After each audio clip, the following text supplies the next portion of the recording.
Land pooling లో రైతులకు జరిగిన ఇబ్బందులు మరోసారి రాకుండా చేస్తామని మంత్రి నారాయణ స్పష్టం చేశారు. తుళ్లూరు మండలం వడ్లమానులో మంత్రి నారాయణ పర్యటించారు. ఆయన వెంట స్థానిక ఎమ్మెల్యే శ్రవణ్ కుమార్ తో కలిసి రైతులతో సమావేశమయ్యారు. ల్యాండ్ పూలింగ్ పై రైతుల అభిప్రాయాలు తీసుకున్నారు. రైతుల సమస్యలు పరిష్కరించాల్సిన బాధ్యత తమపై ఉందన్నారు.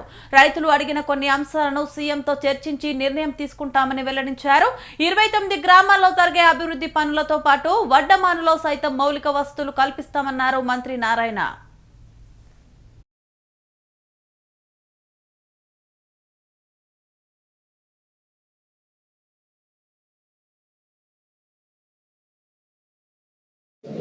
గతంలో తీసుకున్న ల్యాండ్ పుల్లింగ్ రైతుల యొక్క భూముల విలువ పెరగాలి, డెవలప్ కావాలంటే ఇక్కడికి అనేకమైన ఇండస్ట్రీస్, అనేకమైన యాక్టివిటీ రావాలి. అవి రావాలంటే ఒక ఇంటర్నేషనల్ స్పోర్ట్స్ సిటీని డెవలప్ చేయమని, అదేవిధంగా ఒక ఇంటర్నేషనల్ ఎయిర్పోర్ట్ని, అదేవిధంగా స్మార్ట్ ఇండస్ట్రీస్ అంటే పొల్యూషన్ లేని ఇండస్ట్రీస్ వస్తేనే అనేక మందికి ఉద్యోగాలు వస్తాయి. ఉద్యోగాలు వచ్చినప్పుడు మనుషులు వస్తారు. మనుషులు వచ్చినప్పుడు వాళ్ళకి కావాల్సిన హాస్పిటల్స్ కావచ్చు, స్కూల్స్ కావచ్చు, ఇంకా డిఫరెంట్ యాక్టివిటీ డెవలప్ అయినప్పుడే ఇక్కడ కన్స్ట్రక్షన్ యాక్టివిటీ కూడా వస్తుంది అని వారికి ఉన్న అపారానుభూతితో, దూరదృష్టితో ఈరోజు యాక్చువల్గా ఒక ఇంటర్నేషనల్ స్పోర్ట్స్ సిటీకి కొంత ల్యాండ్, అదేవిధంగా ఇంటర్నేషనల్ ఎయిర్పోర్ట్కి, అదేవిధంగా స్మార్ట్ సిటీకి చేయమంటే 16,666 ఎకరాలు యాక్చువల్గా మనం ఈరోజు 7 గ్రామాల్లో తీసుకోవడానికి నిర్ణయించుకొని క్యాబినెట్లో అప్రూవ్ చేయడం జరిగింది.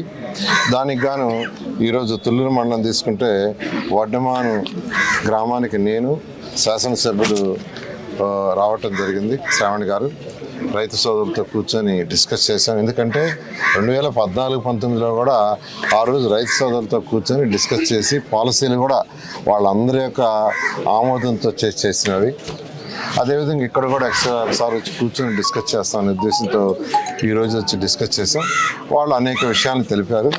గతంలో ల్యాండ్ పూలింగ్లో వచ్చిన ఇబ్బందుల్ని ఇక్కడ రాకుండా చూడమని ప్రతి ఒక్కరు రిక్వెస్ట్ చేశారు. ఖచ్చితంగా ఆ యొక్క అనుభవం అంటే 2014-19 అలాగే కంటిన్యూ ఉంటే అసలు ఆ సమస్యలు ఉండే కాదు. ఈరోజు 3 రైతులు వాళ్ళ యొక్క డాక్యుమెంట్స్ తీసుకొని వచ్చారు, పాస్బుక్లు.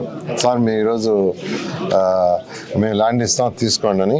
ఒకటి మైనేని సత్యనారాయణ 3.5 ఎకరాలు, అదేవిధంగా తరుణ్ సాయి 2 ఎకరాలు, తిన్నక తరుణ్ సాయి, అదేవిధంగా నెడవోలు శివపార్వతి ఆమె 4 ఎకరాలు. నిజంగా చాలా సంతోషం అండి. ఖచ్చితంగా రైతులకు ఎటువంటి ఇబ్బంది పెట్టం. అయితే ఈ ప్రభుత్వం వచ్చి 1.5 year ఏంది, ఇంకా ఎందుకు చేయలేదని అడగచ్చు. అనేక లీగల్ ఇష్యూస్ ఉన్నాయి. గత ప్రభుత్వం చేసిన అనేక లీగల్ ఇష్యూల వల్ల హైకోర్టు, సుప్రీంకోర్టు కాంట్రాక్టర్లని క్లోజ్ చేయకుండా వాళ్ళని ఇబ్బంది పెడితే అవన్నీ ఎటువంటి లీగల్ ఇష్యూ లేకుండా క్లోజ్ చేయడానికి 8 నెలలు పట్టింది. కాబట్టి ల్యాండ్ పుల్లింగ్ అవుతానే ఇమీడియట్గా మాస్టర్ ప్లాను ఫాస్ట్గా చేయించి 2 lines చేసి మీకు యాక్సెస్ కంప్లీట్గా వాడుకోవడానికి 100% చేయడం జరుగుతుంది. Thank you. గతంలో తీసుకున్న ల్యాండ్ పుల్లింగ్ రైతుల యొక్క భూముల విలువ పెరగాలి, డెవలప్ కావాలంటే ఇక్కడికి అనేకమైన ఇండస్ట్రీస్, అనేకమైన యాక్టివిటీ రావాలి. అవి రావాలంటే ఒక ఇంటర్నేషనల్ స్పోర్ట్స్ సిటీని డెవలప్ చేయమని, అదేవిధంగా ఒక ఇంటర్నేషనల్ ఎయిర్పోర్ట్ని, అదేవిధంగా స్మార్ట్ ఇండస్ట్రీస్ అంటే పొల్యూషన్ లేని ఇండస్ట్రీస్ వస్తేనే అనేక మందికి ఉద్యోగాలు వస్తాయి. ఉద్యోగాలు వచ్చినప్పుడు మనుషులు వస్తారు. మనుషులు వచ్చినప్పుడు వాళ్ళకి కావాల్సిన హాస్పిటల్స్ కావచ్చు, స్కూల్స్ కావచ్చు, ఇంకా డిఫరెంట్ యాక్టివిటీ డెవలప్ అయినప్పుడే ఇక్కడ కన్స్ట్రక్షన్ యాక్టివిటీ కూడా వస్తుంది